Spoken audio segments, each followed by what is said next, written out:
How are you holding up, Robert? Patricia's been signing for a lot of certified medical envelopes lately. Certified medical envelopes. What? What is he talking about? Robert's face froze. A cold, spreading numbness took root in his chest. I've been worried, honestly. Some of those envelopes looked serious. I am fine, Thomas. Really.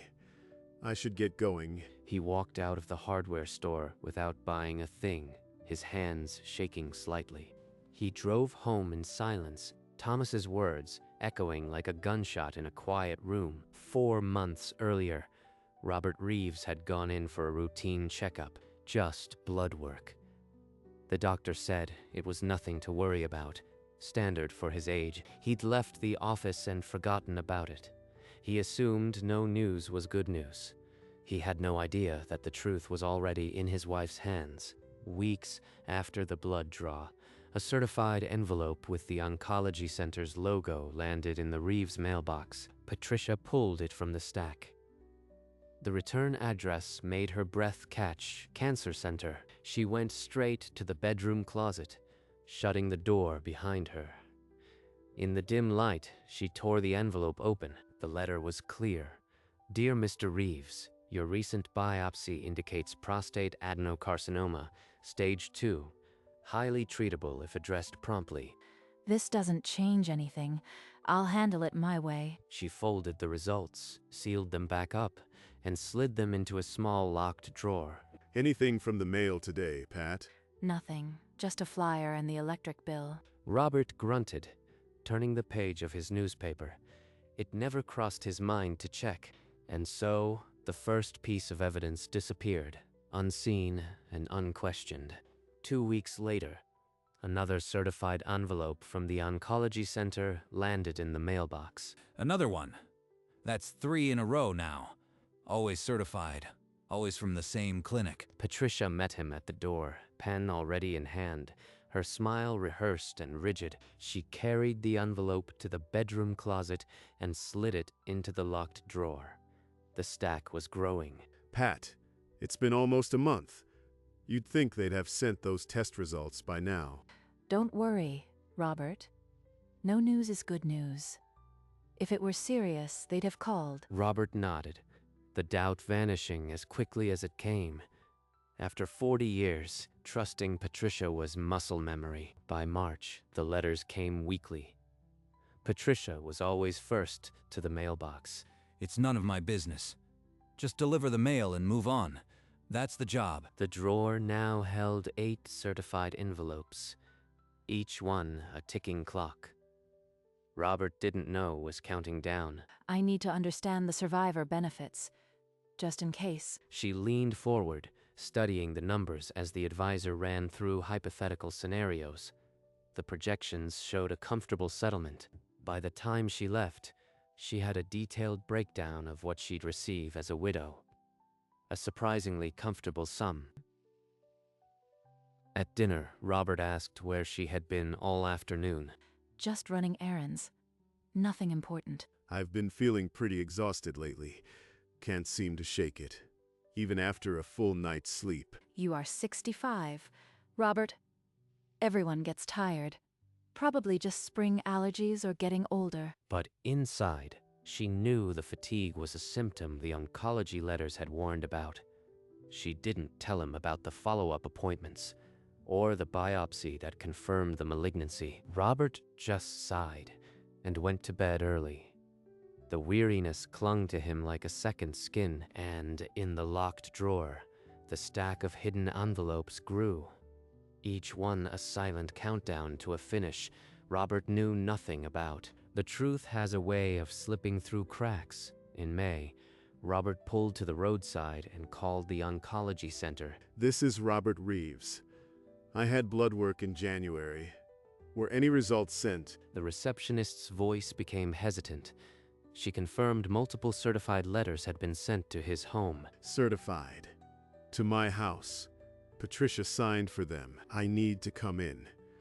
As soon as possible. He hung up, the engine idling as the world rearranged around a single horrifying possibility. Then he drove, not home, but straight to the oncology clinic. She's been lying to me for months. What haven't they told me? In one sentence, Thomas the mailman had unwittingly opened a door Patricia had sealed shut, and Robert was about to walk through it into a truth that would shatter 40 years of marriage in a single afternoon. Robert sat across from Dr. Keller, the oncologist's face solemn as he opened a thick file. Mr. Reeves, the biopsy confirms stage 2 adenocarcinoma. Highly treatable when we sent those first letters in February. That was 4 months ago. February. She's been lying since February. Keller explained. The delay had allowed the tumor to grow. Treatment was now more aggressive, with no guarantee of the same outcome. He held up copies of the certified mail, recommend immediate consultation and treatment planning, each envelope Patricia had signed for and hidden. We caught it early enough that the prognosis is still good. But we've lost ground. The next steps are radiation, possibly surgery. I need copies of every letter, every test result, everything you sent. Dr. Keller handed over the file without hesitation. Robert's knuckles whitened around the envelope. Outside, in the clinic parking lot, he called the number of a firm he'd looked up that morning. She wanted a widow's settlement. Now she'll have to explain how it all adds up. Robert sat in Sarah Chenault's office, laying the medical file on her desk. If we can prove intentional harm, she could forfeit her share of the marital estate. She explained precedent cases where medical concealment constituted fraud, stripping a spouse of claims. What do you need from me to build the case? Start with the hidden letters, then any evidence of her planning for life without you. I'll hire a private investigator, someone who can follow her without raising suspicion. The next morning, Robert met with Linda Soto, a private investigator known for discretion. If she's been to a financial advisor, I'll find out, and any communication about her plans. That evening, over dinner, Robert's silence filled the space between them. You are very quiet tonight, Robert. Is something wrong? No, nothing wrong. Just the usual tiredness, Pat. But he wasn't just tired. He was watching, waiting, and his private investigator was already moving. 3 visits to the same advisor, all about widow benefits. She captured Patricia, walking into the financial building again, the date stamps undeniable. I have the advisor's name and inquiry records. She started asking about survivor benefits in February. February. The same month, the first letter came. Before any symptom, she was calculating. The timeline was damning. She had quantified exactly how much his death would pay out. This wasn't just fear. It was a balance sheet. She wasn't just hiding his illness. She was planning for the aftermath. And somewhere in her laptop, Linda suspected, was the written proof that would leave no doubt. The next week, Robert began radiation. Alone, lying still as the machine hummed, he fought more than cancer. Linda got into Patricia's laptop while she was out. In the drafts, a chain with her sister told the whole story. The timeline is working. By Christmas, everything should be in place. I've already spoken to the realtor. She had a timeline. I was just an obstacle on a spreadsheet. Clara. The doctors said it's aggressive. A few months and the benefits start. Robert's hands began to shake. Patricia's cold calculations stared back at him from the screen. He closed the laptop, the final puzzle piece now brutally in place. She was waiting for me to die. Counting down to Christmas. But she had no idea the clock had already run out on her plan. Robert called Sarah. The trap was set. It was time to pull the trigger. Robert met Sarah again that afternoon. The divorce petition was drafted, listing fraud, concealment, and intentional infliction of emotional distress. With these emails and the financial records, marital forfeiture is nearly guaranteed. She'll leave with nothing. She planned my death like a retirement account. Now her inheritance will be a stack of legal bills. That evening, Patricia met him at the door with a rehearsed softness. She reached for his hand. Robert, I've been thinking. Maybe a trip. Just the two of us. Reconnect? He stepped back, his hands in his pockets. A wall of cold air settled between them. What is wrong with you lately? You barely look at me. I have something to show you soon. Something that will explain everything. The papers were locked in his briefcase, along with copies of the emails and the bank records. He let the silence answer for now. The reckoning was coming. I know about the cancer letters, Patricia. The ones you've been signing for since February. Her face went white, the rehearsed warmth crumbling into raw panic. Robert, I was going to tell you. I was so scared. I didn't want you to worry. The tears were real, but the motive behind them was still buried.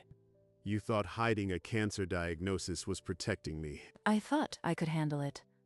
I thought if you knew, you'd give up. You'd stop fighting. Robert watched her performance, unmoved. He had seen the spreadsheets. You should have told me.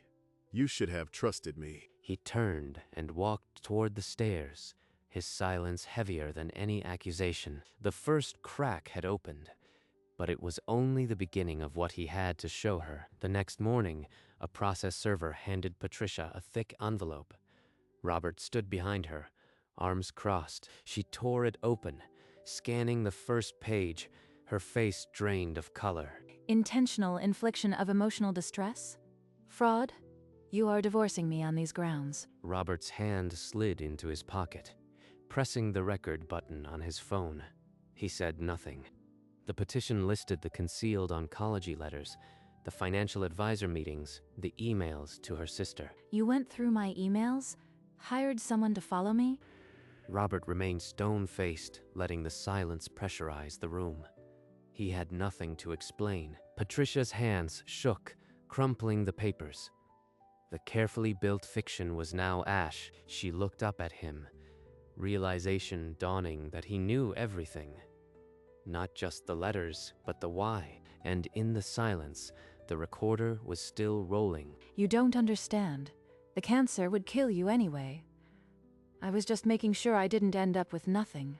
The words hung in the air, raw and irreversible. Robert let them settle, his expression unchanging. 40 years, Robert.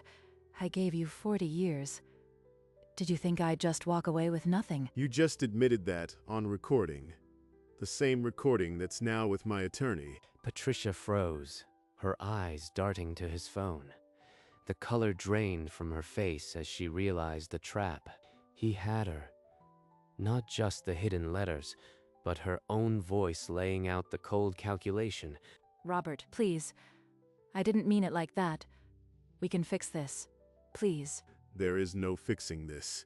You need to leave. The court order says you have until tomorrow. She stared at him, disbelief hardening into hollow resignation.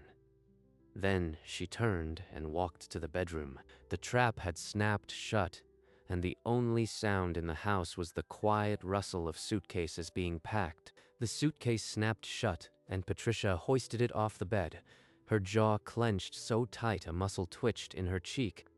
You'll wake up one day and realize what you threw away, Robert. She stormed past him, without another word. The front door slammed so hard, the grandfather clock in the hall shuddered. The echo faded into a deep, unnatural quiet. Robert didn't move from the hallway for a long moment. 40 years.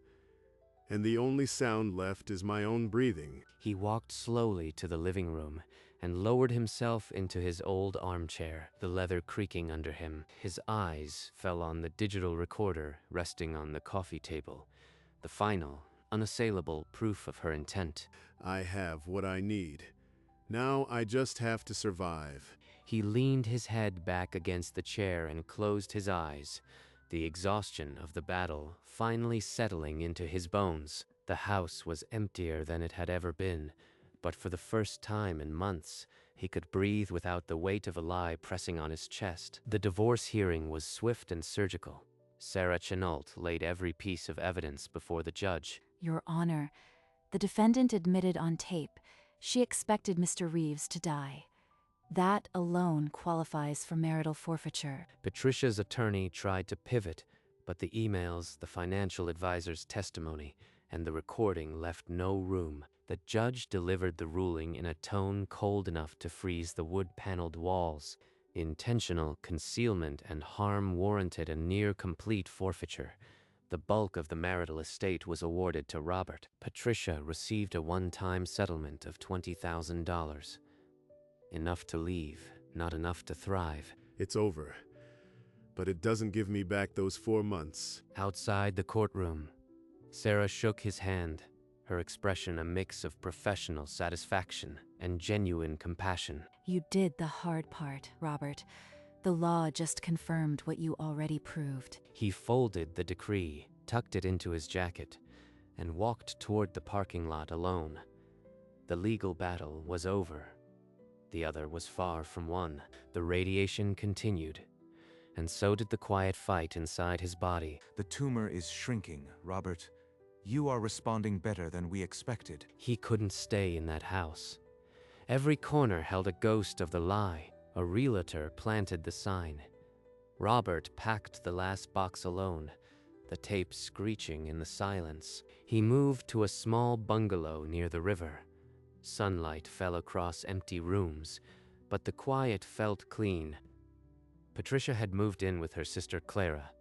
The guest room smelled of mothballs and regret. She wrote him a letter on cheap stationery, her once certain hand now shaky. The envelope landed on his new doorstep. "Robert, please. Just one coffee. I need to explain." Explain? You had 4 months to explain. He tore the letter in 2, then 4, and dropped the pieces into the trash. He never replied. The following Saturday, Robert walked into the coffee shop. Thomas was already there, cap on the empty chair. Robert, you look better. Sit down. How are you, really? He told him everything. The hidden letters, the emails, the cold calculation of a widow's payout. She planned it, like a pension. I can't wrap my head around that. Thomas listened, his coffee untouched.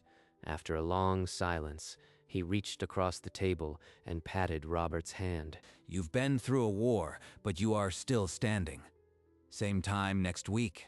Robert nodded.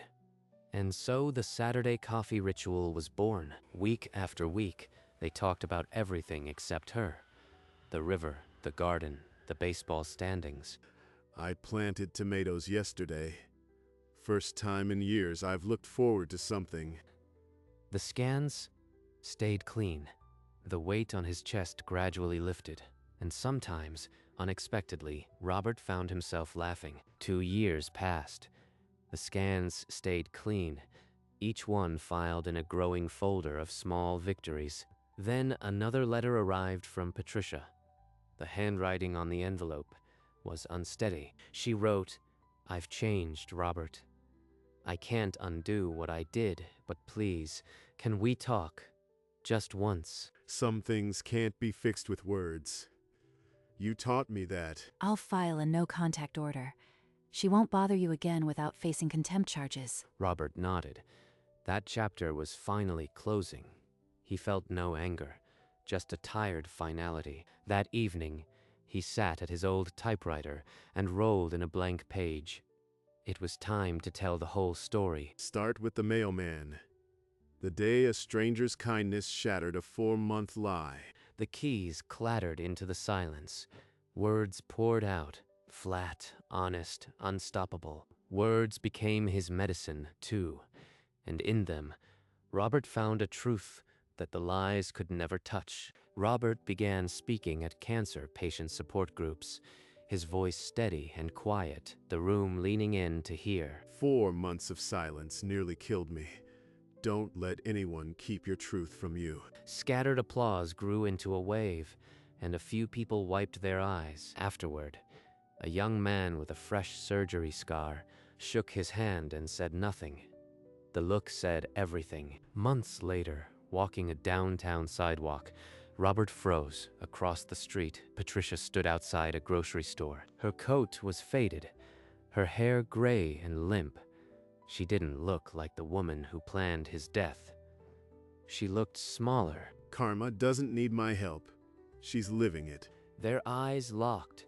A whole history passed in the space of 3 seconds. Then Robert turned his head deliberately, as if closing a book he'd finished long ago. He walked on without a word, his shadow stretching ahead of him on the pavement. The 5-year scan results arrived on a Tuesday morning. Dr. Keller didn't keep him waiting. Robert, the scans are clear. No trace of cancer. You are officially cancer-free. Robert stared at the paper, the words blurring for a moment before they settled into solid, irrefutable truth. 5 years. And against all odds, I am still here. He drove straight to the coffee shop where Thomas was already waiting, a mug already ordered for him. I've been here 20 minutes. I had a feeling today was the day. You were right. It's over, Thomas. No more scans, no more waiting. I am free. Thomas shook his head slowly, a grin splitting his mustache. I never doubted it. Not once. I owe you my life, Thomas. That day at the hardware store. You set me free. I never forgot. They lifted their mugs in a silent toast to borrowed time and a friendship forged in the most unlikely of moments. The following Saturday, Robert walked into the coffee shop with a lightness that Thomas noticed before he even sat down. Uh-oh, you've got that look. Who is she? A librarian named Margaret. She read my manuscript and asked if I'd like a real happy ending. Took you long enough. You deserve someone who sees the whole picture. We're taking it slow. Coffee, walks in the garden. She understands what I've been through. They sat quietly for a moment, the hum of the coffee grinder filling the comfortable silence. I've got news too. I am hanging up the mailbag. Retiring in 4 months. Then we'll have even more time for chess, and you can help me dig a new flower bed. Outside the window, a different man walked by with his dog, and Thomas nodded toward him. 2 old friends, a chessboard in their future, a garden waiting. The long winter had finally given way to spring. The sun slipped behind the river, turning the garden soil to gold and the leaves to bronze. Robert knelt beside the tomato plants he'd nursed from seed, his hands moving with a quiet certainty. Across the lawn, his bungalow stood still, its windows beginning to warm with light. He rose, brushing soil from his jeans, and stood surveying the neat rows he had planted. His face caught the last of the sun, and it held no shadow of the man he used to be. He never expected the mailman to save his life, but sometimes truth arrives in a plain envelope, delivered by an old friend. It comes in a concerned question, a coffee on a Saturday morning, a hand across the table. Robert turned toward the porch, the light spilling out to meet him, and as the stars came out, the windows of the little house glowed like a quiet, unbreakable promise.